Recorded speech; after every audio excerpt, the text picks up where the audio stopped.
Bonjour tout le monde, aujourd'hui je vous présente la différence entre un atome, une molécule et un ion.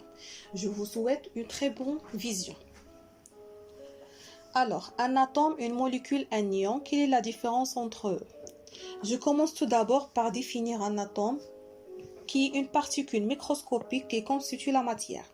On modélise les atomes par des modèles en forme de sphère de couleurs différentes. Par exemple, l'hydrogène, une sphère blanche, carbone, une sphère noire, l'oxygène en rouge, l'azote en bleu. Chaque atome est désigné par un symbole chimique. Le symbole d'un atome est constitué par la première lettre de son nom latin en majuscule.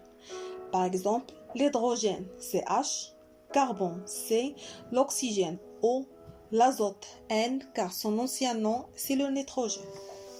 On passe à la molécule.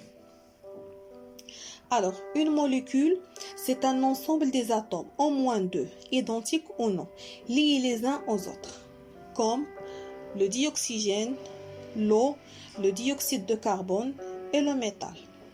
À chaque molécule, une formule chimique qui nous permet de connaître quel type d'atome compose une molécule et en quel nombre. Cette formule contient le symbole de chaque atome présent dans la molécule ainsi que le nombre qui est placé en indice. Par exemple, le dioxygène se compose de deux atomes d'oxygène, alors c'est O2. L'eau, deux atomes d'hydrogène et un seul atome d'oxygène, alors c'est H2O.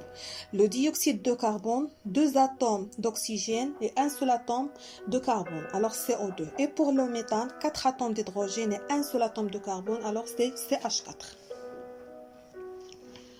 Au cours d'une réaction chimique, ces molécules tendent à perdre ou gagner un électron au plus, ce qui nous donne des ions, qui sont deux types. Je commence par les cations. Alors les cations, c'est un atome au plus qui ont perdu un ou plusieurs électrons, comme l'atome d'aluminium, qui contient 13 électrons et quand il devient un ion, elle perd 3 électrons. Deuxième type, c'est les anions. Un ou plusieurs atomes qui ont gagné un électron au plus, comme l'atome de chlore, qui contient 17 électrons et quand il devient un ion, il gagne un électron. Voilà, et merci pour votre attention.